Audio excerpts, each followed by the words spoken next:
Ça va, on doit être 22. شحال 43.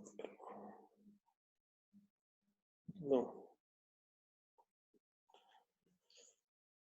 Ok. Oui, je vais mettre le truc. Converser.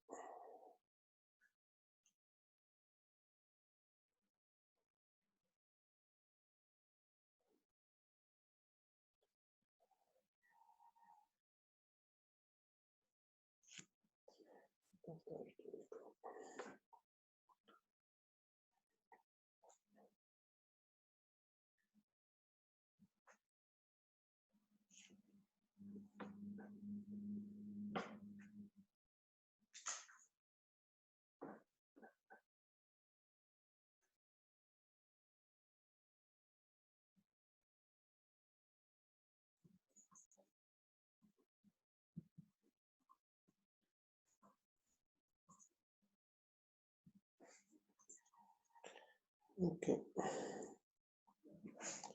Oui, ils sont où? Converser.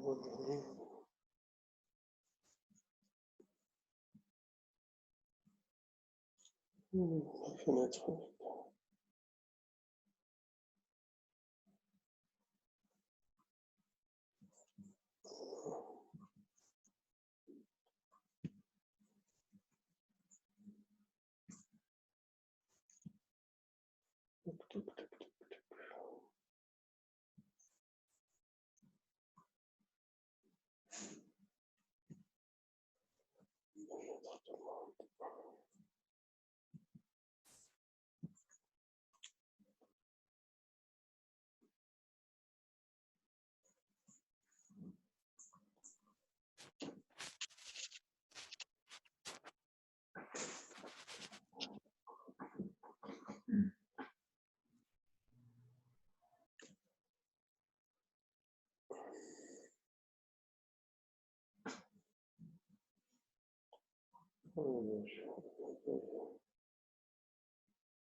Ok.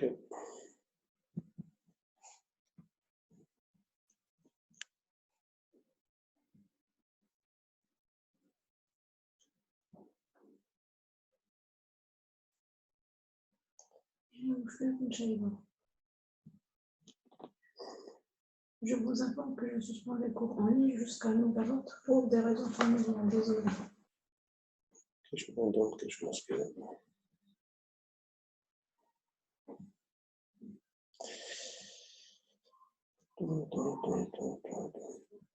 Non.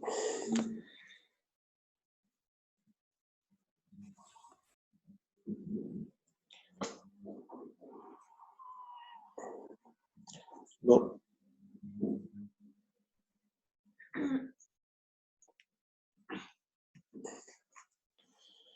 Bon, bonjour tout le monde. Nous allons commencer le cours.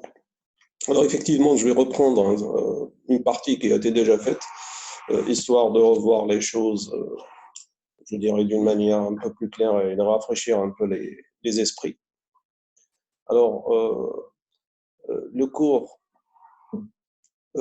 qui va être dispensé aujourd'hui, donc principalement, ça va être la cryptographie moderne. On a vu la cryptographie classique, donc qui était basée essentiellement sur le chiffrement par caractère. Donc, à chaque fois, ce qui se faisait, c'est de traiter les caractères un à un, ou bien par deux caractères tels que heal, etc., ou par bloc comme binaire, mais ça reste toujours au niveau caractère. Alors, naturellement, on a vu qu'avec les études qui permettent d'étudier les caractéristiques des langues, ça a permis de casser ces chiffres. Alors, par la suite, avec l'avènement de l'ordinateur, automatiquement, ce qui va se passer, c'est tous ces chiffres-là ne vont pas résister.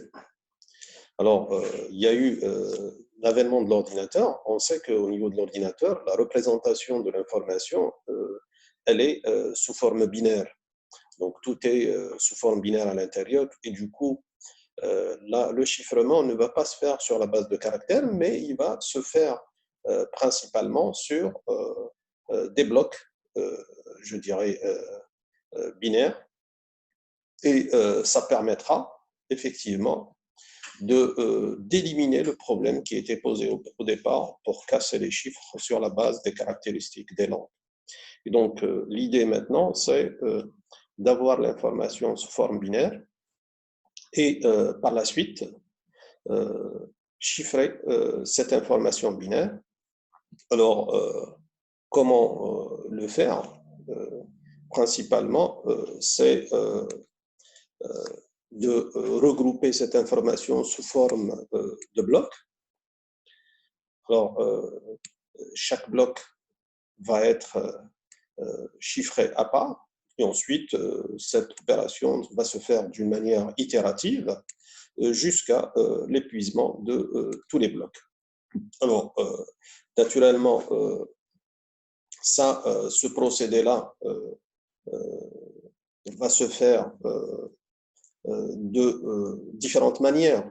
Donc ici, à l'étape 3, quand on dit chiffrer un bloc en l'additionnant bit à bit, j'ai mis entre guillemets additionnant, on va dire c'est pas l'addition classique, mais ça peut être des opérations sur des bits, comme ça peut être des opérations arithmétiques, etc., etc. Donc tout dépend de la méthode qui est utilisée. Donc, mais l'essentiel, c'est de voir que effectivement, on a je dirais, une opération et une méthodologie de réaliser ce chiffrement. Et donc ça, c'est le principe global. Ça consiste à avoir l'information, la décomposer en blocs et ensuite chiffrer d'une manière itérative chaque bloc jusqu'à épuisement de tous les blocs. Alors naturellement, on peut se poser la question pour dire est-ce que chaque information est un multiple de blocs? Ben, la réponse évidente, c'est non. En général, le principe qui est fait, c'est quoi? C'est il y a un mécanisme de ce qu'on appelle de remplissage ou de bourrage qui est fait. Ça veut dire, au niveau de l'information, si elle n'est pas un ensemble de blocs, il suffit de rajouter des zéros à gauche et ensuite décomposer pour avoir un multiple de blocs et ensuite décomposer ces cette information en blocs de taille égale. Alors,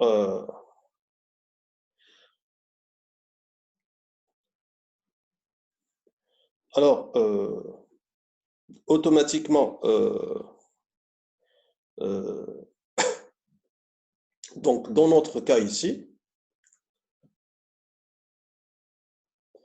ce qui est fait, c'est de chiffrer les différents blocs. Il y a deux grandes classes qui ont été mises en œuvre concernant ces mécanismes de chiffrement. Alors, vous avez la classe de chiffrement symétrique et la classe de chiffrement asymétrique. Donc, quelle est la différence entre les deux? La différence est dans le mécanisme de chiffrement lui-même. Alors, dans la première catégorie, vous avez la classe des chiffrés, la classe des chiffrés avec ce qu'on appelle la clé symétrique. Et dans la deuxième classe, vous avez la classe de chiffrement asymétrique. Alors, dans le chiffrement symétrique, c'est quoi? C'est toujours le même principe d'avoir un message en clair. Ensuite, grâce à un algorithme de chiffrement, vous allez chiffrer en utilisant ce qu'on appelle la clé de chiffrement. Et bien entendu, pour déchiffrer, on utilise un algorithme de déchiffrement, mais avec la même clé. Et c'est pour ça qu'on l'appelle symétrique, c'est-à-dire c'est la même clé qui est utilisée dans un sens et est utilisée dans l'autre sens. Donc ça, c'est le principe qui est utilisé pour réaliser le principe de chiffrement symétrique. Alors,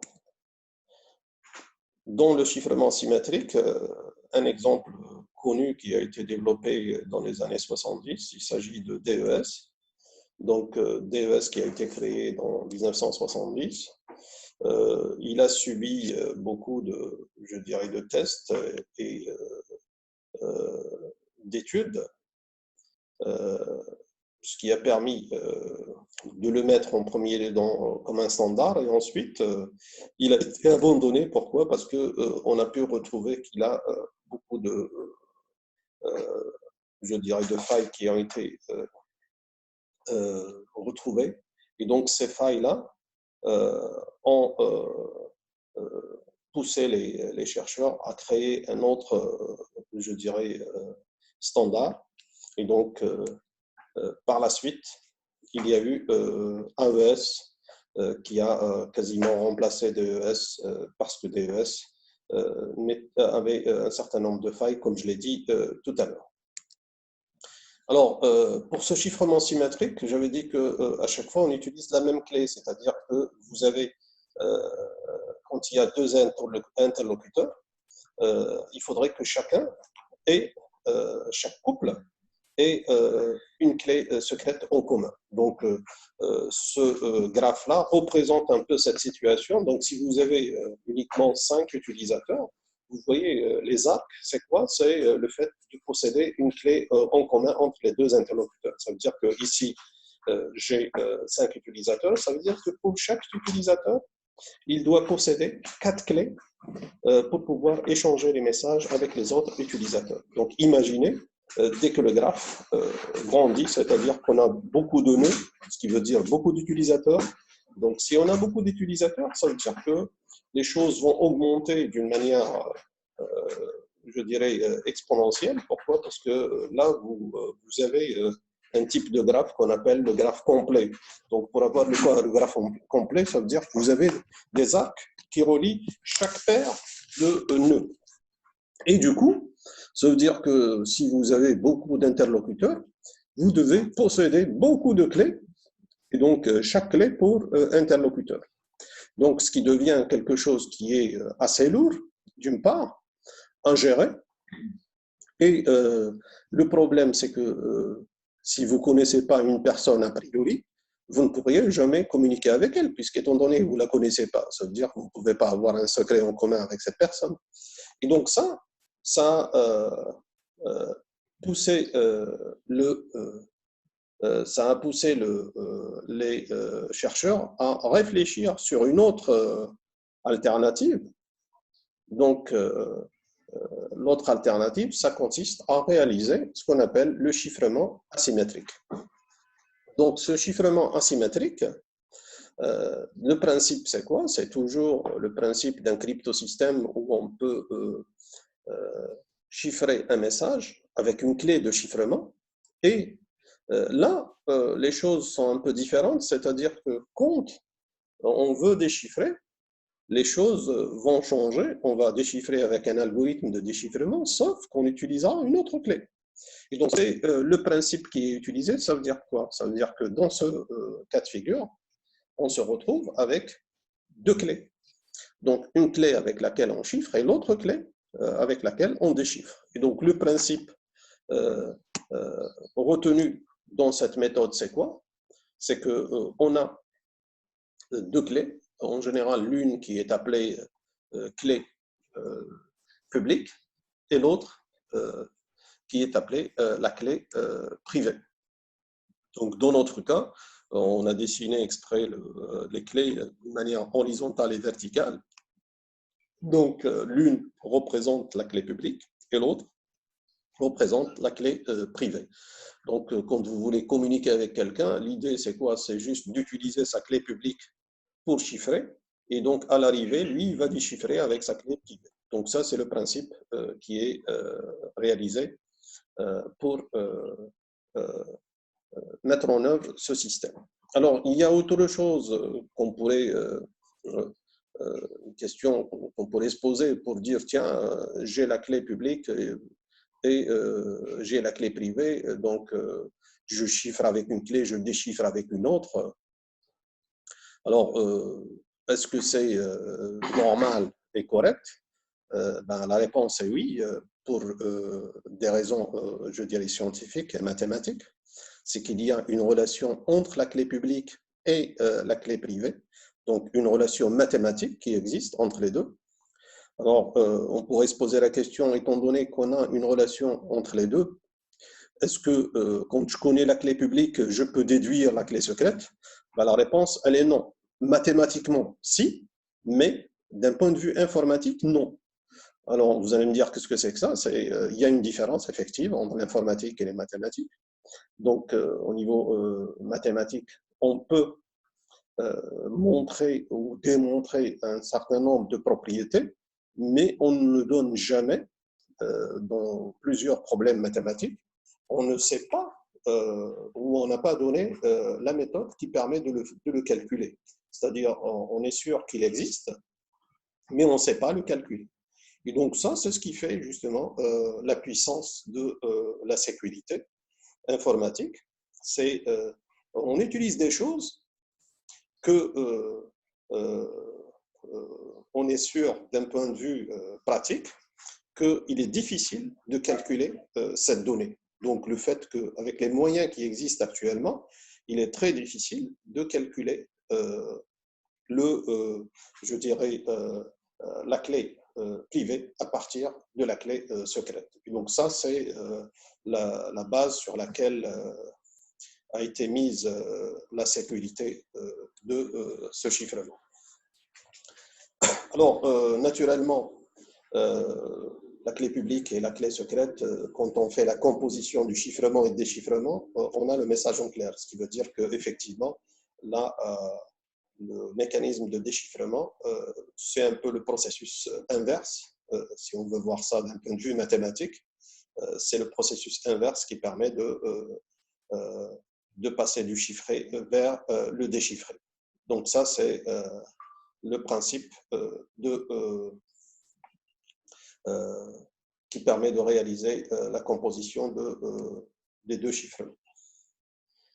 Alors, l'un des algorithmes de chiffrement asymétrique les plus connus et les plus utilisés actuellement, c'est RSA. Alors, je rappelle, RSA, c'est quoi? Ce n'est autre que les premières lettres des RSA. Donc, c'est Rivest, Shamir et Adelman. Alors, RSA, comment il a été fait? Il a été fait sur des bases mathématiques. Premier élément, c'est quoi? Il se base sur ce qu'on appelle le calcul exponentiel modulaire. Ça veut dire quoi? Ça veut dire que vous avez un nombre que vous élevez à l'exponentielle et ensuite vous réduisez ça avec un modulo, c'est-à-dire que vous allez faire le calcul modulaire. Alors, j'avais dit qu'il y a une relation entre la clé secrète et la clé publique. On ne peut pas le faire. Pourquoi? Parce que tout simplement, en mathématiques, il y a un certain nombre de problèmes qui ont été étudiés. Parmi ces problèmes-là, c'est quand vous avez un nombre, vous voulez le factoriser en nombre premier. Alors, c'est vrai qu'il y a un théorème en mathématiques qui dit que tout nombre peut être exprimé par le produit de facteurs premiers. Là, l'algorithme, il permet de le démontrer que ça existe bel et bien, etc. Mais il ne donne pas de moyen qui permet de calculer ces facteurs premiers. Alors, automatiquement, c'est cette cette façon de faire, c'est de vous montrer que RSA résiste à ça. Pourquoi? Tout simplement, quand on utilise un nombre qui est utilisé dans le modulo, c'est ce nombre-là, il est assez élevé, il n'est pas petit. Donc, le fait que le nombre il est assez élevé, ça veut dire que si vous voulez faire la décomposition, ça veut dire qu'il faut faire beaucoup de tests pour arriver à retrouver les facteurs premiers. Et donc, ça, c'est le principe qui a été mis en avant pour protéger cet algorithme de chiffrement. Alors, comment il fonctionne? Il fonctionne, voici le principe. C'est au départ, on doit générer deux nombres premiers, P et Q. Ensuite, on doit calculer le produit N qui est égal à P et Q. Donc, vous voyez que N, c'est le produit de deux nombres premiers. Mais ça, en général, quand on vous donne N qui est assez grand, il n'est pas facile de retrouver P et Q d'une manière automatique et dans un temps relativement court. C'est-à-dire, vous risquez de mettre beaucoup de temps pour pouvoir factoriser. Et c'est ça la force, je dirais, de RSA. Ensuite, on détermine une fonction qui a un nom qui existe dans mathématiques, ça s'appelle la fonction d'Euler, c'est phi de n. Alors, je vais choisir E. E, à vrai dire, en général, ce qu'on appelle la clé publique, c'est une fonctionnalité, c'est un nombre qui sera choisi et qui sera entre, je dirais, inférieur ou égal à 3, supérieur ou égal à 3 et inférieur à phi de n. Donc, de telle sorte, il est choisi comme ça, c'est-à-dire que E et phi de n doivent être premiers entre eux. C'est-à-dire que le E, quand il est choisi, c'est une valeur, mais qui doit vérifier ces deux conditions. C'est-à-dire qu'elle est supérieure à 2 et inférieure à phi de n. Et de la même manière, il faudrait qu'elle soit cette valeur soit premier avec phi de n. Alors, vous comprenez pourquoi qu'elle est premier, pour une raison qui est très simple, c'est que quand un nombre est premier avec l'autre, ça veut dire tout simplement qu'il admet un inverse par rapport à ce nombre-là. Et donc, du coup, regardez le calcul de D. D, c'est quoi? Ce n'est autre que la clé privée. Alors, cette clé privée, c'est quoi? Elle a la propriété que E fois D est égal à 1 modulo phi de n. Donc, une autre interprétation de cette équation, ça consiste à dire tout simplement que D, c'est l'inverse de E modulo phi de n. C'est ça ce que ça veut dire. Et donc, c'est pour ça qu'on a pris que E est premier avec phi de n, parce que quand il est premier, il admet un inverse. Mais quand il n'est pas premier, il n'admet pas d'inverse. Donc, ça, c'est des résultats mathématiques qui sont connus dans la littérature. Alors, dans ce cas-là, après avoir fait tout ça, la clé publique, c'est quoi? C'est E et N. Par contre, la clé privée, c'est D. Et donc, c'est cette clé-là qui sera utilisée en privé. Et donc, on va chiffrer avec E et on va déchiffrer en utilisant D. Alors, ici, dans ce principe, c'est quoi? C'est que P et Q qui ont été choisis pour calculer N, ils doivent rester secrets. C'est-à-dire qu'on ne doit pas divulguer ces valeurs. Parce que si vous divulguez ces valeurs, automatiquement, on peut facilement calculer phi de n. Alors, phi de n, c'est quoi? Phi de n, c'est connu en mathématiques aussi. Comme n est égal à p fois q, donc phi de n, c'est quoi? C'est phi de p fois q, qui est égal à p-1 fois q-1. Et donc, automatiquement, là, si quelqu'un connaît p et q, automatiquement, il peut calculer phi, et donc, à partir de E, il peut automatiquement calculer le D. Alors, le chiffrement, c'est quoi? Le chiffrement, c'est quand vous avez un message M, il suffit de calculer M à la puissance E modulo N. Et donc ça vous donne le chiffré. Et le déchiffrement, comment il est obtenu? C'est, si vous avez un chiffré, il faut l'élever à la puissance d modulo n. Et de cette manière, on arrive à chiffrer et déchiffrer. Alors, voici un exemple simple, juste pour mettre en œuvre ce procédé. Donc, vous avez un système à clé publique en utilisant RSA. Donc, vous interceptez le texte chiffré C égale à 10, envoyé par un utilisateur dont la clé publique est et n égale à 35. Alors, ça veut dire quoi? Ça veut dire que vous devez calculer la clé privée. Pour calculer la clé privée, on est obligé de passer par le calcul de phi de n. Rappelez-vous que D a une relation avec E en utilisant phi de n. Alors ici, l'exercice il est très simple, c'est juste pour vous montrer que quand on arrive à décomposer n, on peut toujours calculer phi de n et ensuite pouvoir calculer la clé privée à partir de la clé publique. Alors, dans ce cas précis, le n il est assez petit. Donc ça, vous pouvez facilement décomposer le n, puisque c'est 35. Il est facile de voir que 35 est divisible par 5, donc 5 est un nombre premier, ensuite 5 fois 7 est égal à 35. Donc P et Q est égal à 5 et 7. À partir de là, vous pouvez calculer phi de n, puisque j'ai dit phi de n est égal à P-1 fois Q-1, donc ce qui donnera 4 fois 6, et ça donne 24. Ensuite, D, c'est quoi? C'est E, puisque j'ai dit, c'était quoi D fois E est égal à 1 modulo phi de n. Donc, vous pouvez l'écrire autrement en disant que D est égal à E-1 modulo phi de n.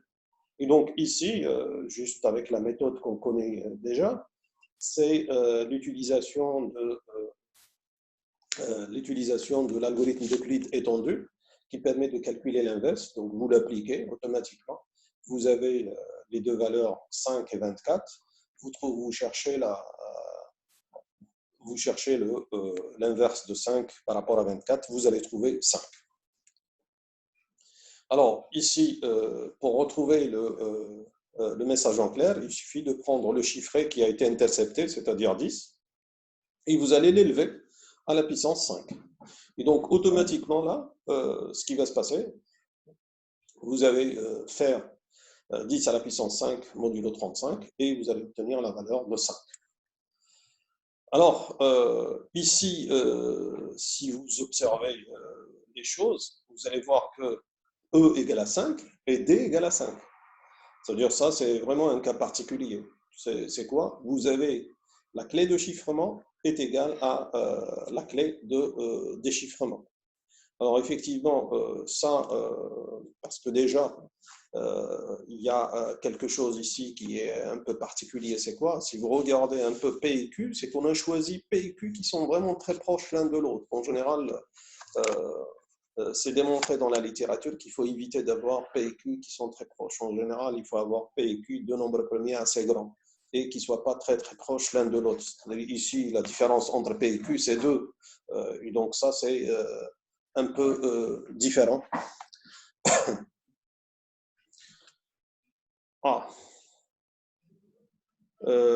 Oui, une de vos camarades qui me pose la question pourquoi 10? 10, je dirais, ça fait partie de l'exercice. 10, si vous revoyez l'exercice, vous avez un texte chiffré qui a été intercepté et C égale à 10. Donc, je n'ai fait que remplacer la C par sa valeur. Donc, c'est dans le texte. Donc, le texte, il dit que vous avez un message C égale à 10 et on veut retrouver le message en clair. C'est-à-dire tu prends le message et tu vas le chiffrer avec la clé privée. Donc, ce qu'on a fait, on a calculé phi de n, on a calculé la clé privée, et à partir de là, qu'est-ce qu'on fait pour retrouver le message en clair? Il suffit de mettre C à la puissance D modulo 35. Donc, c'est ce qui est fait, 10 à la puissance 5 modulo 35, et ça nous permettra de retrouver la valeur finale 5. Alors ici, j'avais dit qu'il y a un petit problème, c'est qu'on a retrouvé que D est égal à E. Donc, si D est égal à E, ça veut dire quoi? Ça veut dire que le mécanisme de chiffrement, c'est le même que le mécanisme de déchiffrement. C'est-à-dire que si je reviens à notre modèle de départ, avec le schéma que j'ai montré tout à l'heure, il y avait une clé publique et une clé privée, et on a montré schématiquement que les deux clés sont différentes. C'est ça l'esprit. Alors qu'ici, les clés ne sont pas différentes, elles sont identiques. Ça, c'est ce qu'on appelle on appelle en mathématiques et en chiffrement ce qu'on appelle les clés involutives. Les clés involutives, c'est quoi? C'est des clés. Et donc ça, c'était un des problèmes qui était posé au niveau de DES, c'est que tu as un certain nombre de clés qui sont involutives. Ça veut dire quoi? Ça veut dire que tu prends un message, si tu le chiffres deux fois, tu vas retrouver le message en clair.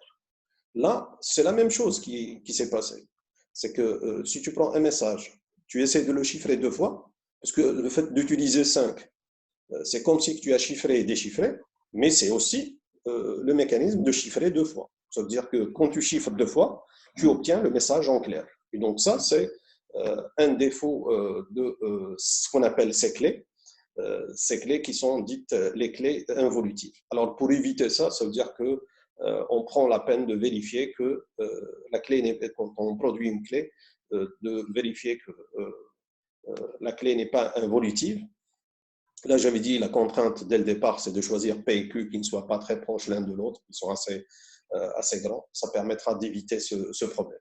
Mais d'une manière théorique, mathématique, on peut mettre en œuvre la condition.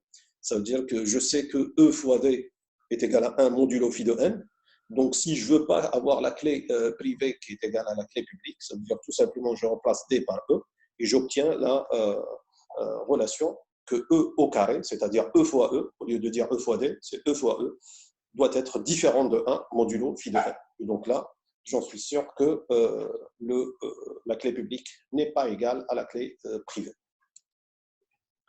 Alors ici, dans ce principe, c'est vrai que les choses étaient plus ou moins relativement simples, mais si vous voyez les choses en profondeur, c'est que pour chiffrer ou pour déchiffrer, vous allez faire une opération d'exponentiation modulaire. Ça veut dire que vous allez élever à la puissance et faire le modulo. Alors, si je vous dis d'essayer de calculer les puissances de 10, donc 10 à la puissance E, modulo 7. Donc, essayez de faire sur votre machine les différents calculs. Jusqu'à quelle limite vous allez vous arrêter? Donc, vous avez la calculatrice sur votre machine. Essayez de faire ce calcul simple. Alors, ça vous montre un peu les choses, comment qu'elles se font d'un point de vue mathématique et d'un point de vue informatique. C'est vrai que d'un point de vue mathématique, je peux vous dire tout simplement avoir une, je dirais, propriété du résultat en disant tout simplement 10 à la puissance E, quel que soit E, c'est un résultat qui est entre 0 et 6. Ça, je peux le dire mathématiquement et je peux même le démontrer. Pourquoi? Parce que je suis dans modulo 7. Ça veut dire quoi? C'est le reste de division par 7. Quels sont les restes de division par 7? C'est 0, 1, 2, 3, 4, jusqu'à 6. Donc là, je peux te dire dès le départ la propriété. Tiens, quel que soit E, la valeur, c'est autre qu'une valeur qui se situe entre 0 et 6. Mais le problème maintenant, c'est quand je bascule dans le monde informatique, je dois calculer.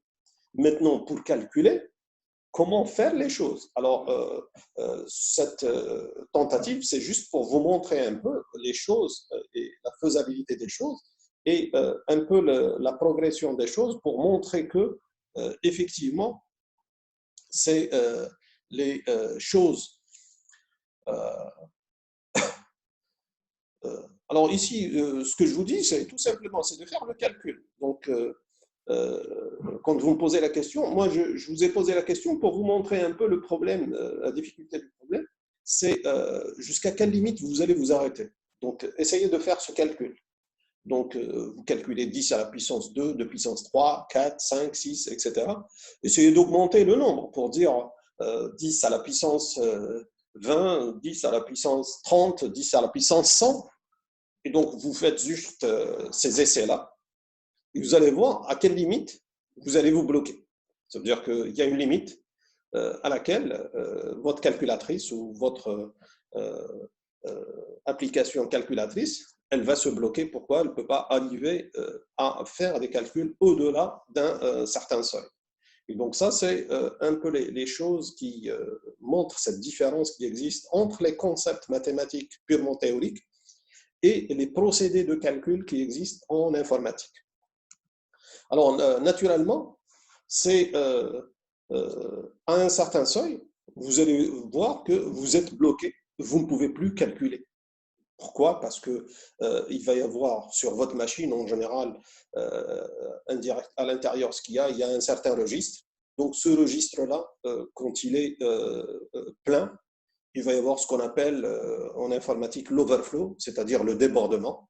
Et du coup, dès qu'il y a un débordement, vous le savez que les gens qui ont fait structure machine, donc automatiquement, ils voient que quand il y a un overflow, les calculs ne seront plus corrects et ça donne n'importe quoi. Et donc, à travers ça, au niveau de RSA, on a étudié le problème et on a essayé de voir les choses, comment les faire d'une manière, je dirais, plus pratique et plus raisonnable. Alors ici, comment on l'a fait? Bien entendu, en utilisant les, je dirais, les propriétés de modulo. Donc, ce qu'il faut savoir dans le modulo, donc si vous faites A fois B modulo n, ça c'est égal à A modulo n fois B modulo n. Et donc, du coup, ça veut dire que ici, quand j'ai la puissance 10 à la puissance E, je peux décomposer ce E en plusieurs facteurs. Et donc, j'aurai des produits qui vont être faits. Et donc, qu'est-ce que je fais? Chaque valeur que je calcule, je vais lui faire son modulo. Donc, dès que vous faites le modulo, c'est quoi? Ça permet d'absorber la valeur. Donc, vous allez la réduire parce que le modulo, c'est quoi? C'est une valeur entre 0 et 6. Et à chaque fois que je fais un calcul, je vais l'absorber pour avoir une valeur réduite, ce qui me permettra de pouvoir progresser et continuer, donc de faire les calculs, quelle que soit la valeur de E, je peux la calculer. Pourquoi? Parce qu'à chaque fois, je calcule ce qui est dit ici. L'idée, c'est faire le calcul de proche en proche, c'est-à-dire à chaque fois que je fais une étape, je vais faire son modulo, j'ai le résultat partiel, je vais recalculer et ainsi de suite, ce qui me permettra d'aller de l'avant et de pouvoir continuer mes calculs au fur et à mesure. Alors, voici un autre exemple pour vous montrer les choses. Vous avez la valeur 5 et vous voulez obtenir la valeur de 5 à la puissance 1063 modulo 2159. Alors, on peut faire les calculs. Donc, l'idée, c'est quoi? Je calcule 5, donc ce qui donne 5 directement. Ensuite, je vais calculer d'une manière progressive. 5 à la puissance 2. Ensuite, je vais calculer 5 à la puissance 3. Alors, regardez ce qui se passe. 5 à la puissance 3, c'est quoi? C'est 5 à la puissance 2 fois 5. Comme j'ai déjà calculé 5 à la puissance 2 et j'ai calculé déjà le 5, donc le 5 à la puissance 3, c'est quoi? Ce n'est autre que le produit des deux valeurs que j'ai déjà calculées. Et donc là, d'une manière itérative, je peux calculer et aller de l'avant, donc jusqu'à pouvoir calculer toutes les valeurs qui arrivent. Et à chaque fois, naturellement, le résultat, vous voyez, qui se trouve à droite. Donc, s'il est inférieur à 2159, je le garde tel qu'il est. S'il est supérieur, automatiquement, je vais appliquer le modulo dessus et ça permet de l'absorber. Et donc, ça, c'est le principe qui est réalisé.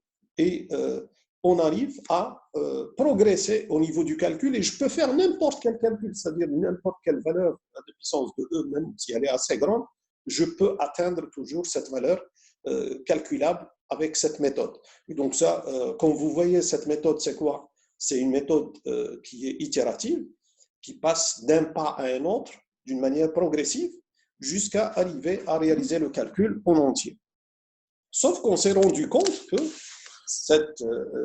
cet algorithme, C'est vrai qu'il fait le calcul, mais en informatique, tout le temps, on cherche souvent ce qu'on appelle la performance. Et donc, la performance, c'est quoi? C'est de faire des calculs, mais dans un temps relativement court, c'est-à-dire chercher ce qu'on appelle l'efficacité en termes de temps. Et donc, cet algorithme, on sait qu'il n'est pas efficace. Pourquoi? Parce que là, ça veut dire que vous allez faire les différentes étapes. Donc, pour faire 1063, ça veut dire que tu es obligé de faire les 1062 étapes intermédiaires pour arriver jusqu'au résultat final.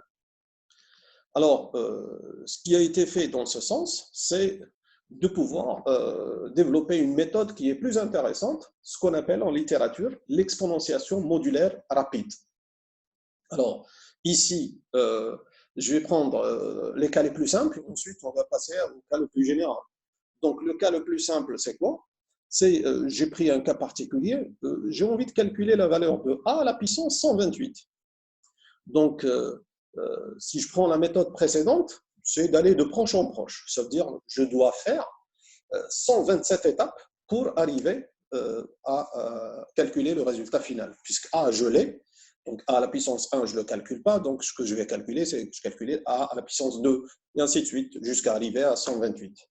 Et donc, cette méthodologie n'est pas intéressante, il faut trouver un calcul rapide. Le calcul rapide, comment il va se faire? Mais tout simplement, qu'est-ce que je vais faire? Je vais calculer A à la puissance 2.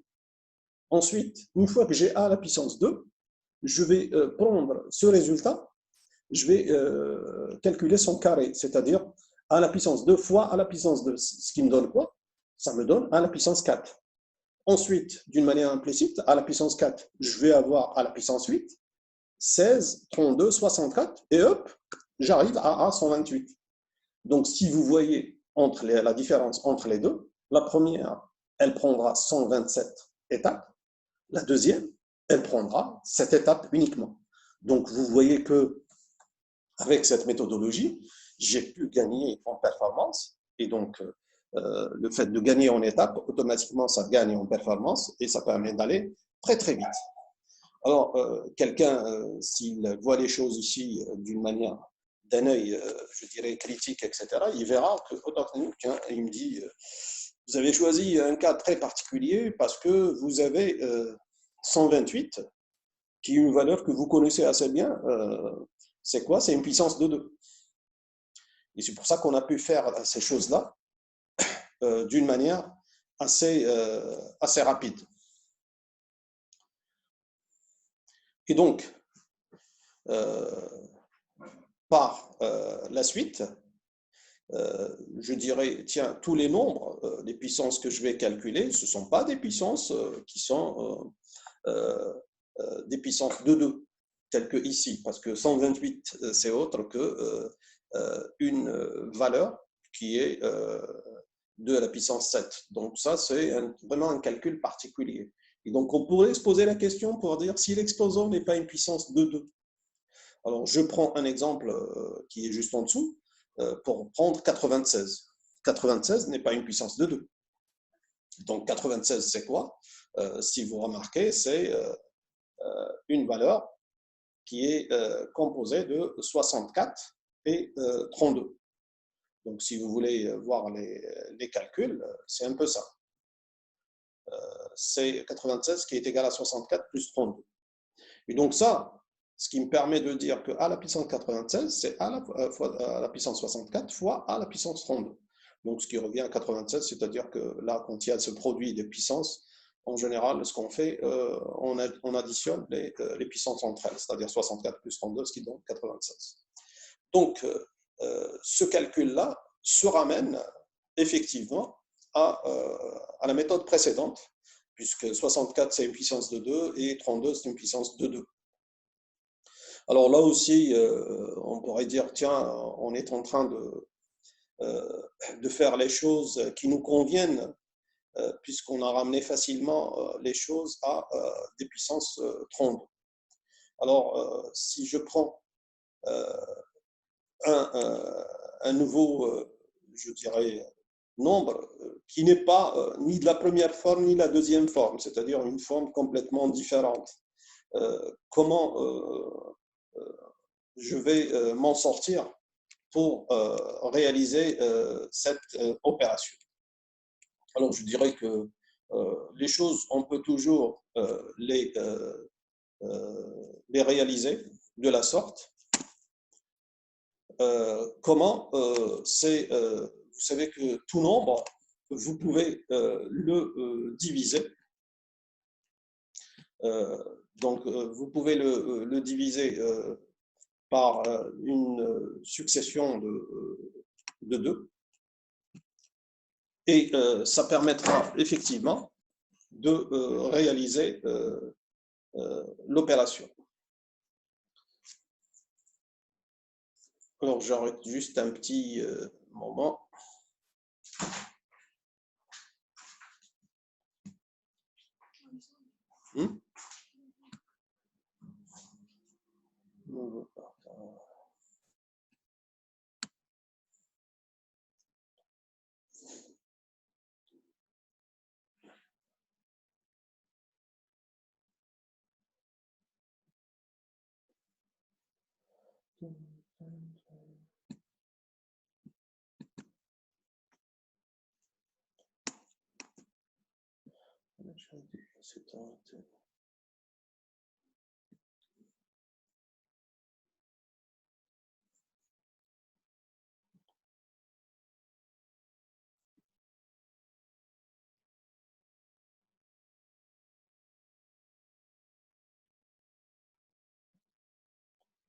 Bon, alors, on peut reprendre les choses ici.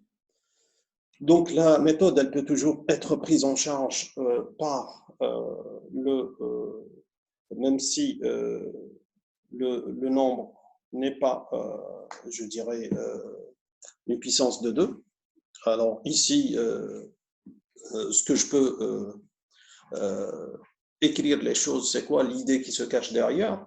C'est de décomposer chaque nombre en puissance de 2. Et donc ça, c'est la possibilité qui est faite, c'est juste de prendre un nombre et de le diviser par 2. Ça permettra, je dirais, de faire ces choses-là. Donc si vous prenez 1063, vous savez que 2 puissance 10, c'est 1024. Ça veut dire quoi? Ça veut dire que vous déduisez de 1063 1024. Donc, il vous reste une certaine quantité. Donc, cette quantité-là, donc, c'est 39. 39 lui-même, vous pouvez lui déduire une autre puissance de 2 qui est 32. Vous allez avoir une quantité qui reste, il va rester 5. 5, vous pouvez lui déduire de 4. Et donc, il va rester 3. 3, vous lui déduisez 2, il va rester 1. Donc, moralité, vous arrivez à décomposer votre nombre sous forme des puissances de 2. Et donc, c'est de cette manière-là, ça veut dire que je retombe sur le problème de tout à l'heure. C'est-à-dire que j'ai commencé avec les puissances de 2 pour dire, si j'arrive à avoir les puissances de 2, je peux faire les calculs très rapides. Maintenant, tout nombre, est-ce qu'il peut s'exprimer sous forme de puissance de 2? La réponse est oui. Pourquoi? Parce qu'il suffit juste de faire la division de nombres par une succession de 2. Vous arrivez à avoir les quantités, les différentes quantités exprimées à travers cet exemple. Et vous pouvez le faire sur n'importe quel exemple sous cette forme-là. Ça veut dire qu'à un moment donné, pour un certain nombre, vous cherchez quel est ce nombre, il est compris entre quelle et quelle puissance. Par exemple, ici, ce nombre 1063 est compris entre la puissance 10 et la puissance 11. Donc, il est inférieur à la puissance 11 et il est supérieur à la puissance 10. Donc, qu'est-ce que je peux faire? Je peux déduire 2 à la puissance 10 puisqu'il est supérieur à ça. Donc, je prends cette puissance. Ensuite, le reste, je vais lui appliquer l'algorithme d'une manière, je dirais, récurrente. Et j'ai toujours cette possibilité. Donc, le fait d'exprimer 1063 sous cette forme-là, ça veut dire quoi? Ça veut dire que le produit, c'est quoi? C'est A fois A à la puissance 2, fois A à la puissance 4, fois A à la puissance 32, fois A à la puissance 1024. Et donc, ce qui me permettra par la suite de pouvoir entamer mes calculs. C'est toujours avec le même procédé, c'est-à-dire de réaliser des puissances de 2. Et donc, sous cette forme-là, je peux avoir, donc si je reprends cet élément-là, ça veut dire quoi? Ça veut dire que vous êtes obligé de calculer à la puissance 2, ensuite vous calculez à la puissance 4, ce qui se déduit facilement, et à partir de a puissance 4, vous pouvez basculer jusqu'à trouver le a à la puissance 32, et vous pouvez faire le procédé de calcul jusqu'à trouver le a à la puissance 1024. Et ensuite, tous ces éléments que vous trouvez, vous allez faire leur produit, et automatiquement, ça vous permettra d'avoir votre résultat final. Et ça, c'est cet algorithme-là, c'est ce qu'on appelle l'algorithme d'exponentiation modulaire rapide. Donc l'idée, c'est quoi? Vous décomposez l'exposant sous forme des puissances de 2, et ensuite, il faut faire le calcul par la suite grâce à ce produit que vous allez trouver comme facteur de puissance de 2. Chaque facteur, vous le calculez et ensuite faire le produit de tous ces facteurs et vous avez le résultat final. Et c'est comme ça qu'on arrive à faire le calcul justement dans la méthode RSA. Parce que dans la méthode RSA, si on vous donne la clé d'une certaine grandeur, vous allez voir que vous êtes bloqué au niveau de votre machine. Même tu peux utiliser la calculatrice, mais tu n'arriveras jamais à calculer. Pourquoi? Parce que tu vas être confronté au problème de tout à l'heure. Tu risques d'être bloqué très rapidement par rapport à cette vision des choses. Et donc, cet algorithme a été mis en œuvre pour permettre justement de réaliser ce calcul. Alors, ces fonctionnalités-là, pour le faire, je pense qu'il y a un exercice simple que vous pouvez faire sur votre machine. Il suffit de prendre Excel. Dans Excel, vous avez les opérations d'exponentiation, vous avez les opérations modulaires, et vous pouvez facilement calculer ces valeurs en utilisant des feuilles Excel pour réaliser les opérations successives, c'est-à-dire qu'à chaque fois, vous faites à la puissance 2, ensuite à la puissance 4, à la puissance 8, etc. Et donc là, c'est juste d'écrire une formule Excel et ensuite tirer la formule vers d'autres cases. Ça va vous répéter le processus d'une manière itérative et vous pouvez calculer les puissances successives d'une manière très, très simple. Donc ça, c'était l'aspect de pratique de, je dirais, de RSA et comment s'en sortir avec les calculs. Alors, autre chose aussi qui a été introduit dans les chiffrements, donc quand on a analysé un peu les choses, vous avez les algorithmes asymétriques et vous avez les algorithmes symétriques. Alors, ce qui a été constaté, c'est dans les algorithmes asymétriques, ils sont plus robustes d'un point de vue mathématique. Mais on a vu ici que le processus de calcul, ça prend plus de temps, ça prend plus d'opérations. Par contre, les algorithmes symétriques, c'est vrai qu'ils sont d'un point de vue mathématique moins robustes, mais ils sont efficaces en termes de temps, c'est-à-dire c'est des opérations qui sont très rapides à réaliser, donc ça gagne en termes de performance. Alors, en général, en informatique, ça a été toujours le cas. Quand on développe des applications, on développe des algorithmes, on voit une méthode, on voit quels sont ses avantages, ses inconvénients, et on voit une autre méthode, on va voir ses avantages et ses inconvénients. L'idée, en général, c'est quoi? C'est d'intégrer les deux méthodes, c'est-à-dire prendre le bon côté de la première méthode, les bons côtés de la deuxième méthode, et on essaie de mixer les deux pour avoir un système assez complexe et assez performant. Donc, c'est ce qui a été fait justement à travers ces deux classes de, je dirais, de chiffrement. C'est qu'on a les algorithmes asymétriques et les algorithmes symétriques. On s'est dit, tiens, on va créer quelque chose, un compromis entre les deux, c'est-à-dire que je vais créer ce qu'on appelle la clé de session. Ça veut dire quoi? Ça veut dire que on a vu que concernant le truc symétrique, tu ne peux pas communiquer avec quelqu'un que tu ne connais pas a priori. Et donc là, ce qui limite énormément la tâche. De la même manière, il faudrait avoir une clé secrète avec chaque interlocuteur, chose qui devient très très lourd à gérer quand le nombre d'interlocuteurs augmente. Alors, ce qu'on a fait, on a utilisé cette notion de clé de session. La clé de session, c'est quoi? C'est que deux partenaires veulent communiquer entre eux, l'idée c'est quoi? L'idée c'est de réaliser une clé de session. Alors la clé de session c'est quoi? On va la choisir, un utilisateur qui va la choisir, par exemple l'expéditeur, il va la choisir d'une manière aléatoire.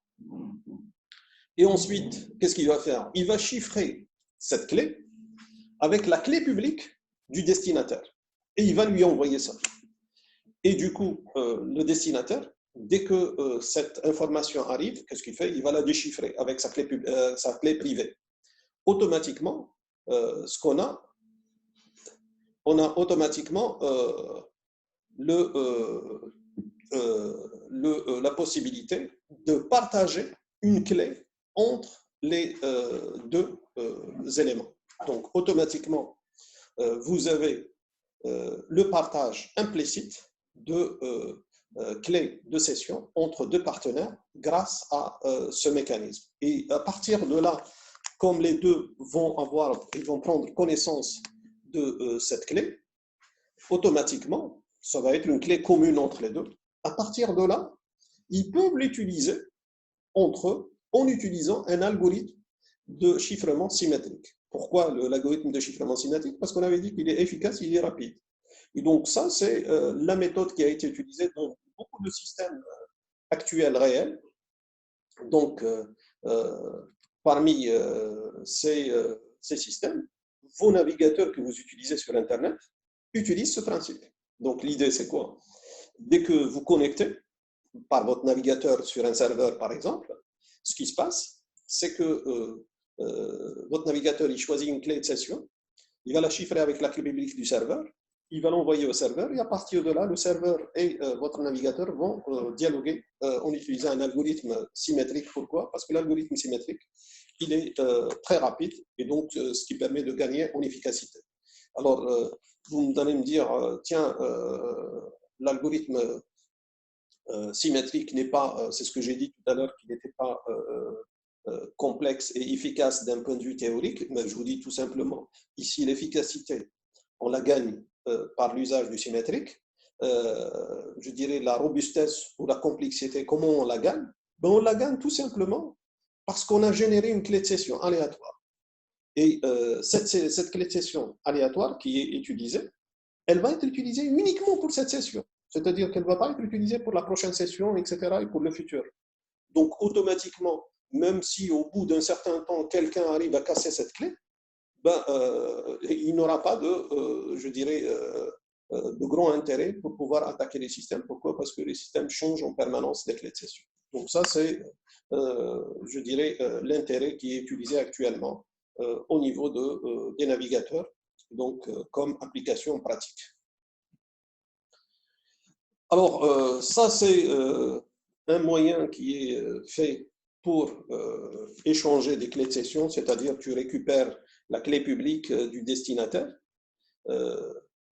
Moi, à votre place, j'aurais posé la question, personne ne l'a posée, je vais vous la poser quand même, pour vous dire, tiens,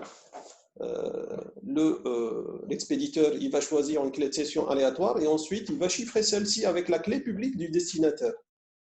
Moi, j'aurais posé la question pour dire, d'où est-ce qu'il récupère la clé publique du destinataire, à votre avis? Et il faut bien récupérer la clé publique pour pouvoir chiffrer avec. Alors, ça, c'est la réponse, elle se trouve dans le fait que, en général, si je prends le truc du navigateur, c'est que vous voulez vous connecter à un serveur, donc vous tapez l'URL du serveur. Ça veut dire que vous allez vous connecter, demander de connecter une demande de connexion à ce serveur. Alors, en général, dès qu'il y a cette demande de connexion à ce serveur, le serveur, qu'est-ce qu'il fait? Tout simplement, il va envoyer sa clé publique au départ vers ce navigateur, et donc ce navigateur qui va l'utiliser pour pouvoir réaliser les opérations. Donc ça, c'est la réponse pour cette partie-là. Alors, si on ne veut pas utiliser justement ce procédé, utiliser un procédé un peu direct, autrement, sans utiliser la clé publique, il y a un algorithme qui a été développé par en 1976, l'algorithme qui s'appelle l'algorithme de Diffie-Hellman. Donc, si deux utilisateurs veulent échanger une clé publique, une clé de session, alors qu'est-ce qui est fait? Ben, U1 et U2, ils vont se mettre d'accord publiquement, c'est-à-dire sur le net en clair, ils vont se mettre publiquement sur deux valeurs, donc N et Y, de telle sorte que ces valeurs sont assez grandes, c'est-à-dire que N est très grand et Y qui est inférieur à N, mais qui est aussi grand. Alors ensuite, chacun d'eux, il va choisir une valeur aléatoire qui est inférieure ou égale à N-2. Donc le premier interlocuteur U1, donc il va avoir sa valeur XA et U2, il va avoir sa valeur XB. À partir de là, chacun d'eux, il va calculer Y à la puissance X, ce qui veut dire que U1 va calculer Y à la puissance XA, et l'autre, il va calculer la valeur de Y à la puissance XB. Et donc, ce qui nous permet d'avoir, chacun va disposer d'une valeur qu'on nommera YA et YB, c'est-à-dire U1, il va calculer YA, U2 va calculer YB. Et donc, ces deux interlocuteurs vont avoir les deux valeurs. Alors, qu'est-ce qu'ils vont faire? Ben, tout simplement, ils vont échanger ces valeurs. C'est-à-dire que U1 va envoyer YA à U2 et YB va envoyer U2 va envoyer YB à U1. Alors ensuite, chacun quand il reçoit la valeur, donc U1, qu'est-ce qu'il fait? Il va calculer la valeur ZA, qui est la valeur reçue de U2, c'est-à-dire YB, et il va la mettre à la puissance XA. Et le deuxième, il va faire d'une manière symétrique, ZB est égal à YA à la puissance XB. Ben, tout simplement, et là, mathématiquement, vous voyez les choses, c'est que ZA est égal à ZB. Donc, il suffit que vous développez un peu le calcul, remplacez YA par sa valeur et remplacez YB par sa valeur. Faites le calcul, vous allez voir que ZA n'est autre que ZB et il est égal à Y à la puissance XA fois la puissance XB. C'est ça le procédé. Et donc, automatiquement, on se retrouve dans la même valeur qui est échangée par les deux interlocuteurs. Et donc, à partir de là, cette valeur ZA ou ZB, c'est elle qui va constituer la clé de session. Et donc là, ce procédé, c'est un procédé mathématique qui permet de trouver une clé de session en utilisant des valeurs en clair et faire des calculs de part et d'autre. On arrive à calculer la même valeur de part et d'autre. Donc ça, vous pouvez le voir mathématiquement et j'avais dit que ZA, vous pouvez le voir comme étant égal à ZB. Mathématiquement, ça, vous pouvez le prouver. Et donc, c'est un algorithme qui permet d'échanger une clé de session, on va dire, entre deux partenaires sur un réseau en clair. Quelqu'un pourrait dire, tiens, si quelqu'un va intercepter les valeurs, est-ce qu'il ne peut pas déduire? Ben, tout simplement, il ne pourra pas déduire. Pourquoi? Parce que le problème, il est purement mathématique. Ça, ce que vous avez, lui, ce qu'il va récupérer comme valeur, il va récupérer les valeurs qui sont Y à la puissance X modulo N. Et ça, c'est un problème qui est mathématiquement complexe. Ça veut dire, quand je te donne la valeur Y à la puissance X modulo N, je te donne cette valeur, même si tu connais Y et tu connais N, puisque Y et N ont été échangés publiquement. Ça veut dire que les gens peuvent prendre connaissance. Même si tu as ça, il est difficile de retrouver quelle est la valeur de X qui a permis de trouver cette valeur. Et donc ça, il est connu, c'est un problème mathématique connu sous le nom de problème du logarithme discret. Ça veut dire que tu as du logarithme modulaire. Quand tu as une valeur, il est très difficile de retrouver la valeur d'exposant qui a pu produire cette valeur. Ça veut dire qu'il faut faire beaucoup de tests. Et donc ces tests vont prendre un temps énorme, puisqu'on avait dit, rappelez-vous, Y et N sont grands. C'est des valeurs qui sont assez grandes et donc là, ça nécessite des tests énormes et dans un temps relativement raisonnable, on ne peut pas trouver la valeur qui a produit ce résultat. Alors, pour vous rendre compte, voici un exemple que vous pouvez tester vous-même et voir les résultats. Donc, vous prenez, là, on n'a pas pris des nombres qui sont très élevés, c'est juste pour permettre le calcul. Prenez n égale à 353, y égale à 3, xa 97 et xb 233.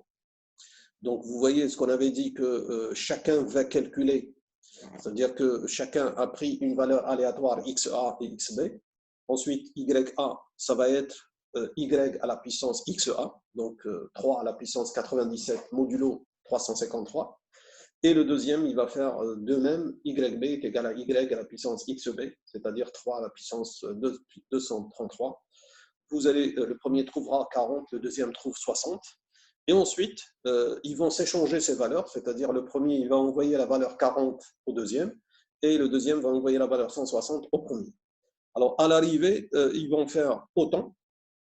Donc, ZA, qu'est-ce qu'il fait? Il va prendre 160, il va lui appliquer à la puissance XA, c'est-à-dire 97, et l'autre, d'une manière similaire, 40 à la puissance 233. Et vous allez voir que le résultat final, c'est la même forme, c'est-à-dire l'égalité entre les deux.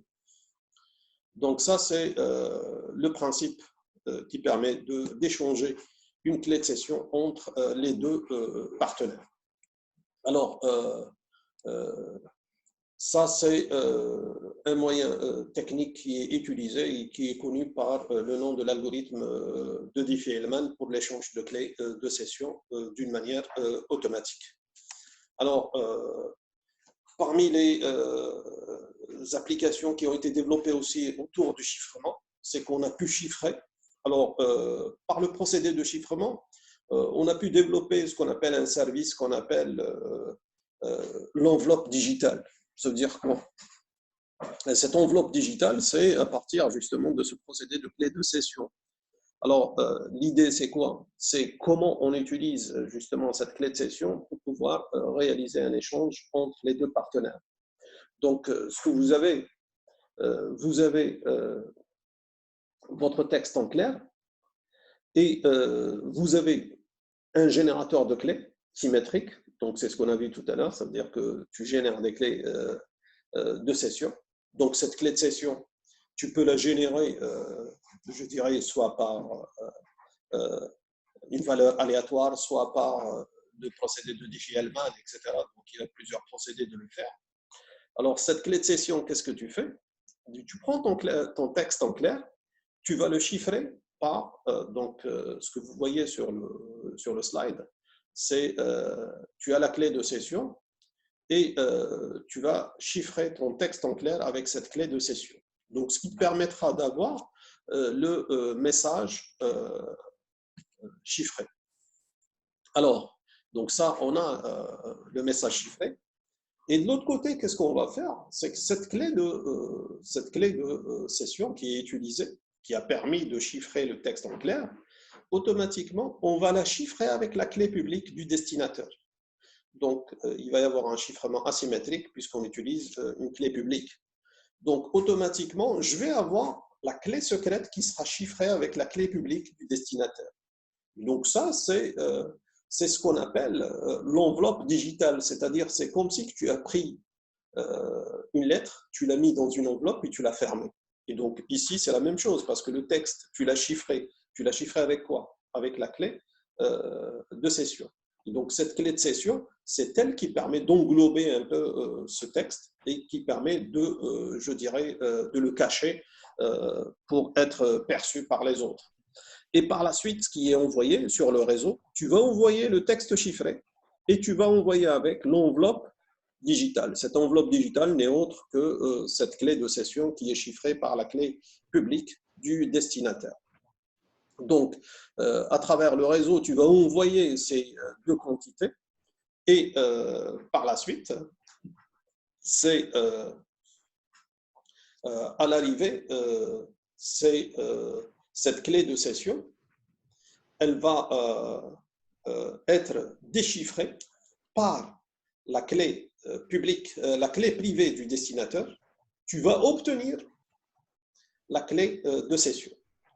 Cette clé de session, une fois qu'elle est obtenue, ben, qu'est-ce qu'on fait? Le texte chiffré, on va le déchiffrer avec cette clé de session qui nous permet d'obtenir en fin de parcours ce texte en clair qui se trouve en fin de parcours. Et donc là, ça nous a permis, grâce à ce procédé, qui utilise ce principe d'enveloppe digitale, donc envoyer un texte chiffré avec son enveloppe et ça veut dire qu'à un moment donné, comment tu arrives à lire la lettre, il suffit d'ouvrir l'enveloppe et ensuite ça permet de... Donc ici, ce qu'on a fait, c'est ouvrir l'enveloppe, c'est de découvrir cette clé de session. Une fois que tu as cette clé de session, tu déchiffres et ça te permettra de lire le texte au final. Et donc ça, ce procédé-là, c'est ce qu'on appelle le procédé d'enveloppe digitale. Et c'est un moyen pratique qui permet d'envoyer des informations confidentielles avec une clé de session qui change à chaque session. Comme son nom l'indique, ça s'appelle une clé de session. En général, on l'utilise pendant une session et ensuite on l'abandonne par la suite. Alors, autre chose aussi qui est utilisée, c'est un concept supplémentaire qui a été rajouté, c'est le concept de condensé de messages ou de haché de messages. Alors, c'est quoi ce condensé de messages? Ça veut dire que d'un point de vue mathématique, on a pu construire des fonctions qui permettent, à partir d'un message quelconque, de longueur n, tu peux avoir un nouveau message qui est en relation avec le premier, bien entendu. C'est une fonction, ça veut dire qu'il y a une relation entre, je dirais, l'argument et le résultat de la fonction, grâce à cette fonction. Donc, tu vas avoir un condensé de messages, c'est-à-dire sa taille qui est relativement très petite par rapport au message. Alors, j'ai cette fonction-là.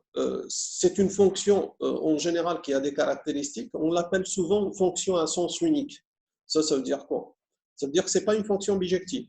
Donc, vous avez à partir d'un message M, tu vas avoir le condensé C en appliquant cette fonction. Donc, moralité, si c'est une fonction à sens unique, ça veut dire quoi? Ça veut dire que le chemin inverse n'existe pas. Le chemin qui existe, c'est en allant du message vers le condensé. Tu n'as pas un chemin qui mène du condensé vers le message.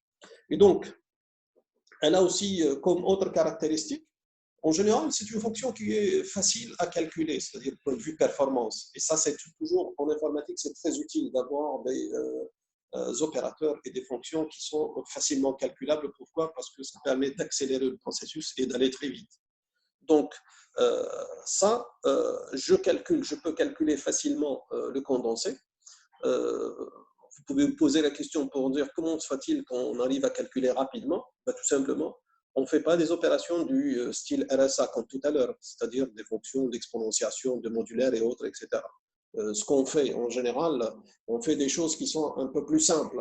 C'est des choses qui permettent, c'est des choses qui sont faites sur des opérations simples qu'on connaît en informatique qui sont très rapides. Alors, les opérations simples sur la machine, telles que vous l'avez déjà vu, c'est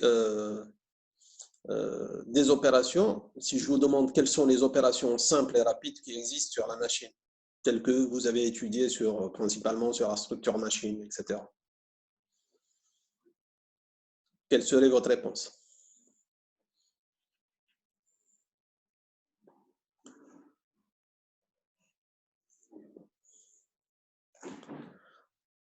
Je pense que la réponse, elle est très simple, elle est triviale. Les opérations les plus simples, c'est quoi? C'est les opérations qu'on fait sur les bits. Tu fais un décalage de bits, tu fais une opération AND ou une opération OR sur les bits, c'est ce qu'il y a de plus simple. Donc ça, c'est les opérations qui sont les plus simples qui sont faites. En général, les fonctions qui permettent de calculer le haché, c'est des fonctions qui se basent justement, c'est des opérations principalement sur les bits. Et donc, c'est comme ça qu'on arrive à mettre en œuvre des fonctions de hachage très rapides et très simples. Alors, je viens de m'apercevoir de deux questions en disant ZA et ZB sont des clés de session. Je dirais ZA et ZB, c'est ce que j'ai dit tout à l'heure. C'est l'égalité, c'est la même chose. ZA et ZB est égal à ZB. Tu peux le démontrer mathématiquement. C'est la même quantité. C'est la clé de session. C'est typiquement la même valeur. Donc, tu essaies de développer le Y à la puissance, le YA à la puissance XB. Tu vas voir que YA, c'est quoi? C'est Y à la puissance XA. Quand tu vas l'élever encore à la puissance XA, c'est quoi? C'est au niveau des puissances, quand tu élèves à une puissance, ensuite tu élèves à une autre puissance, ce qu'on fait, c'est quoi? C'est le produit des puissances. Donc tu vas avoir Y, XA fois XB. Et de l'autre côté, tu vas avoir pour le deuxième interlocuteur, Y à la puissance XB fois Y à la puissance XA fois XB. Alors, on sait que l'opération de multiplication, même au niveau des puissances, mathématiquement, elle est commutative. Ça veut dire que Y à la puissance XA fois XB, ou bien Y à la puissance XB fois XA, c'est la même chose. Donc, c'est la même quantité. Et donc, ZA est égal à ZB. Et c'est ça la clé de session. Alors, l'échange des clés, une autre question qui consiste à dire l'échange de clés publiques se fait via le serveur des clés. Je dirais ça peut se faire sur le serveur de clés, comme ça peut se faire, on le verra par la suite dans les prochains cours, ça peut se faire aussi par l'usage de ce qu'on appelle le certificat numérique. Un certificat numérique, c'est un document numérique qui peut être échangé et qui, lui, contient la clé publique. Donc ça, c'est quelque chose qu'on verra par la suite dans les prochains cours. Alors, je reviens à la fonction de hachage, en disant que la fonction de hachage, c'est une fonction simple à calculer. Pourquoi? Parce que tout simplement, c'est des opérations sur les bits qui sont utilisées, et donc c'est quelque chose qui est très rapide. Il y a une autre propriété, c'est quoi? C'est que quand vous avez le haché ou ce qu'on appelle le condensé, on ne peut pas retrouver le message original. Rappelez-vous, dès le départ, j'ai dit que la fonction, elle est une fonction à sens unique. Ça veut dire quoi? Ça veut dire à partir du haché, tu ne peux jamais revenir à 1. Et donc, du coup, c'est impossible de retrouver, connaissant le haché, tu ne peux pas retrouver le message original. Alors, en général, les fonctions de hachage sont calculées de telle sorte à éviter ce qu'on appelle le problème de collision. Donc, quand tu as x1 qui est différent de x2, automatiquement, tu ne peux pas avoir deux x différents qui ont le même haché. Donc, ça, c'est toujours dans les propriétés des fonctions de hachage. Et dans les fonctions de hachage, je le dis, les opérations se font en général sur les bits. Ça veut dire quoi? Ça veut dire que tu prends un message, si tu lui changes même une quantité très très minime, automatiquement le haché va changer par la suite. Et donc ça, c'est ce qui permet, je dirais, le haché, il peut être utilisé comme un moyen qui permet de surveiller un peu un document ou un message. Dès que tu changes un peu le message, son haché il va changer d'une manière automatique. Alors, voici des exemples. Ce que vous pouvez tester sur votre machine. Donc, si vous avez votre machine sous les yeux avec Unix, par exemple, tu peux ouvrir une petite session d'Unix et tu peux taper ces commandes. Donc, la commande echo, vous savez que ça permet de faire l'écho de ce message. Donc là, ici, j'ai deux commandes composées. Donc la première, c'est echo, et la deuxième, c'est quoi? C'est MD5 somme. Alors MD5 somme, c'est quoi? C'est une fonction de hachage qui est définie, qui existe sous Linux. Donc essayez de taper ces trois commandes. Donc dans les trois commandes, vous regardez ce qu'on a fait. On a pris le premier message, c'est quoi? Il ne fait pas beau en ce moment. Le deuxième, j'ai dit il ne fait pas mauvais en ce moment. Ça veut dire quoi? Ça veut dire que j'ai changé carrément le message. Donc beau, je l'ai remplacé par mauvais, donc ce qui devient un message complètement différent par rapport au deuxième. Donc quand je dis différent par rapport d'un point de vue syntaxique, hein, d'un point de vue sémantique, c'est autre chose. Donc d'un point de vue syntaxique qui est complètement différent, d'un point de vue structure, et vous appliquez, vous allez voir, vous allez recevoir une valeur. Alors, en général, le MD5, en général, tu peux recevoir un message qui est composé de 128, 128 bits.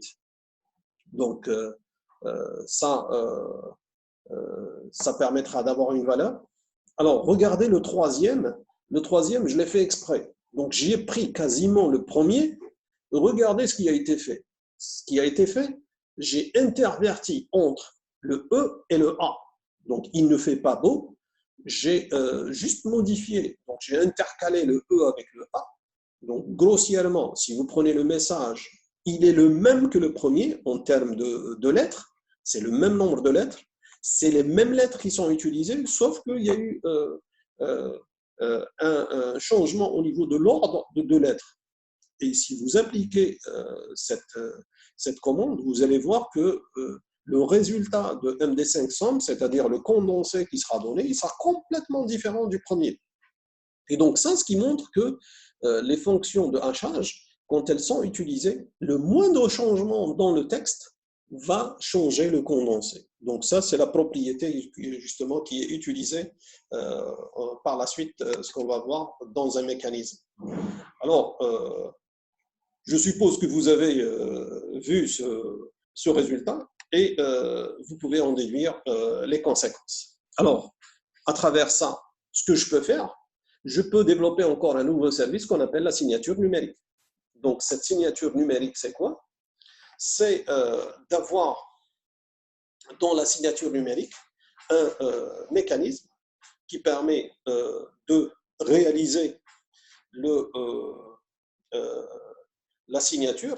Donc, on essaye de reprendre un peu le même phénomène de la signature qui existe dans la vie réelle. Dans la vie réelle, c'est quoi? C'est quand tu signes un document, c'est pour dire que c'est un moyen d'authentification, c'est un moyen d'approbation du contenu du document, etc. C'est un peu la même chose qui est faite dans la signature numérique. Donc, tu prends un document, alors ensuite, tu vas essayer d'approuver ce document. Alors, en général, la signature, quand elle est faite, elle n'est pas faite sur le document directement. Pourquoi? Parce que souvent, la signature est obtenue grâce à un algorithme de chiffrement qui est utilisé pour signer. Et donc, au lieu de chiffrer, de faire le chiffrement sur le message qui risque d'être assez lent, donc la signature prend beaucoup de temps, là, on préfère signer ce qu'on appelle le condensé ou le haché. Ça veut dire quand tu as un message, tu prends son haché, et on avait dit que le haché, la caractéristique, il est trop court par rapport au message, donc ce qui permettra d'avoir une signature assez rapide. Et donc, en général, ce qu'on fait, on va chiffrer le haché avec la clé privée de celui qui signe le document. Pourquoi? Parce que si vous signez le document, il faut signer avec quelque chose qui vous est propre. Ce qui vous est propre, c'est la clé privée. Donc, vous signez avec la clé privée et ça vous permettra d'avoir ce qu'on appelle la signature digitale. Et donc, cette signature digitale, en général, elle va avec le message. Et donc, automatiquement, cette signature permet de dire que, tiens, ce message, c'est moi qui l'ai écrit et c'est moi qui est d'accord avec ce qui est contenu dans le message. C'est un peu ça. Alors, comment je l'ai fait? Cette signature, elle est obtenue à partir du haché. Ça veut dire que quelqu'un pourrait dire, tiens, j'envoie le message, quelqu'un qui veut faire le malin en disant, tiens, c'est un message signé, je vais changer le document. Bah, tu peux toujours changer le document. Mais dans la signature numérique, il y a quelque chose qui est intéressant, c'est quoi? Donc, vous regardez ce qu'il y a dans le schéma. Vous avez la partie gauche, c'est la génération de signature. La partie droite, c'est quoi? C'est la vérification de signature. C'est que dans le monde numérique, c'est qu'on peut vérifier la signature.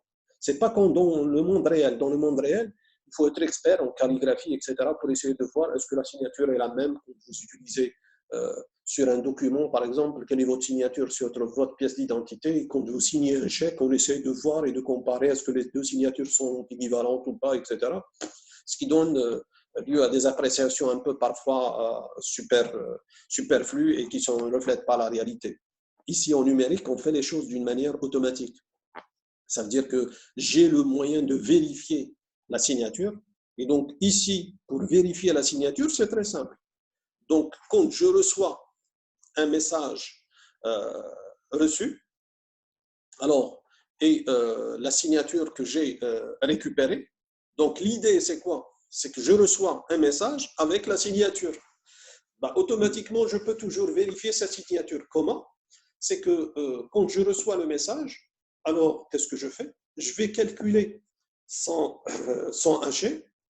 Donc ce haché-là, avec la signature que j'ai déjà reçue, je vais déchiffrer la signature, puisque la première signature, regardez, elle est faite à gauche grâce à une opération de chiffrement avec la clé privée. Donc j'obtiens la signature. Cette signature-là, je vais la déchiffrer grâce à la clé publique. Et par la suite, je vais comparer cette signature que je viens de déchiffrer avec le haché que je viens de calculer sur la base du message reçu. Si les deux quantités sont égales, je veux dire que la signature, elle est valide. Si les deux quantités ne sont pas égales, automatiquement, la signature n'est pas valide. Ça veut dire quoi? Ça veut dire que soit que la signature n'est pas valide, soit que le message a subi des modifications. Pourquoi? Parce que quand j'ai recalculé, parce qu'à l'arrivée, regardez, on recalcule à la réception du message, on recalcule la fonction de hachage. Donc, quand j'ai recalculé la fonction de hachage et j'ai vérifié avec le contenu de la signature, j'ai trouvé qu'il n'y a pas d'égalité. De deux choses l'une. Soit que le document a été modifié en cours de route, soit que la signature elle a été modifiée en cours de route. Moralité, c'est que la signature ne correspond pas au message. C'est ça ce que ça veut dire. Et donc là, je peux conclure que la signature n'est pas authentique.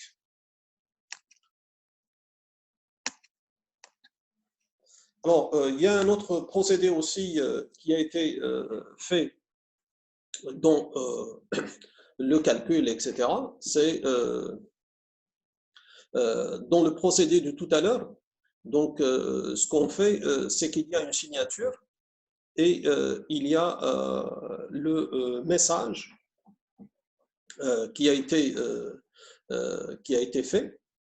Et ce que je peux faire, donc ça c'est dans ce principe ce qu'on appelle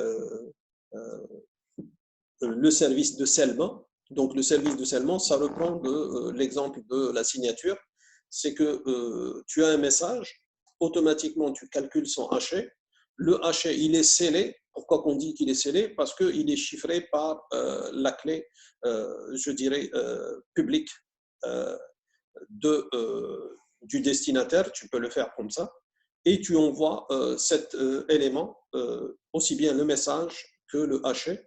Et à la suite, ce qui va se passer, c'est le même principe, c'est de déchiffrer le scellement pour avoir le haché et le message, tu calcules le haché, ce qui permettra effectivement de comparer s'il y a l'égalité. Donc pour dire que effectivement le message est authentique, c'est-à-dire que le message n'a pas subi d'altération au niveau de l'envoi par le réseau. Et donc ça, c'est les différents services qui sont obtenus par les mécanismes de chiffrement. Donc, j'arrive à terme de ce cours et on va reprendre demain. Alors, juste une petite question. On fera le cours à 8h ou bien à 11h, comme vous voulez. Parce que visiblement, là, déjà que j'ai vu entre hier et aujourd'hui, il y a beaucoup de gens qui arrivent très en retard. Je commence à 9h30 et je trouve qu'il y a des gens qui arrivent en retard. Je comprends la situation que les gens dorment mal, dorment très tard, etc. Parce que quelqu'un ne pourrait pas me dire quand même que j'ai raté le bus ou j'ai raté le train. Parce qu'il n'y a ni train ni bus. Tout le monde est chez soi. Donc, moralité, ça veut dire que les gens n'arrivent pas à se lever très tôt. Donc, si vous êtes libre, je pourrais automatiquement je pourrais commencer le truc vers 11h et je pense que ça peut aider tout le monde et que tout le monde soit en forme. Donc, adjugé, je suppose, à 11 heures, non? Ah, à moins que vous avez le cours de base de données à 11 heures. Il est.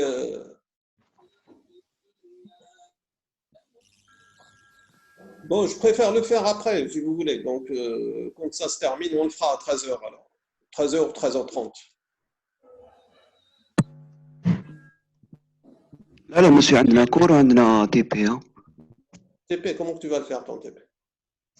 خالتنا 3 سوايع Oui, كاين جروب 1 على الوحده وكاين جروب 2 على 2 ونص avec qui? اسكو باز دو دوني Oui, mais tu vas faire le TP. ما هو aucune idée. C'est pas évident de faire les TP. Hein, bon, disons, on va se donner rendez-vous à 13 heures, parce que je sais que le matin, il est difficile pour tout le monde d'être prêt. Je l'ai déjà fait avec les gens de master. Je l'ai fait à 9h30. Il y a des gens qui sont arrivés vers 10 heures en se connectant à 10 heures à la séance. Donc, bon, on se tient au courant de la chose. Je vous donne rendez-vous pour 13 heures, demain 13 heures. J'espère que déjà qu'elle puisse faire son cours déjà à 11 heures. Donc, je ne sais pas si elle vous a déjà envoyé le lien de la communication, etc., etc. Est-ce qu'elle vous a envoyé un message disant que... Oui, elle m'a contactée, mais elle m'a dit qu'elle est occupée pour demain, donc on aura son cours et son TP jeudi, mais simplement pour demain. Oui, donc demain, on va faire ça à 11 heures, c'est tout. C'est plus Oui, simple. ok. OK. Donc, à demain. OK.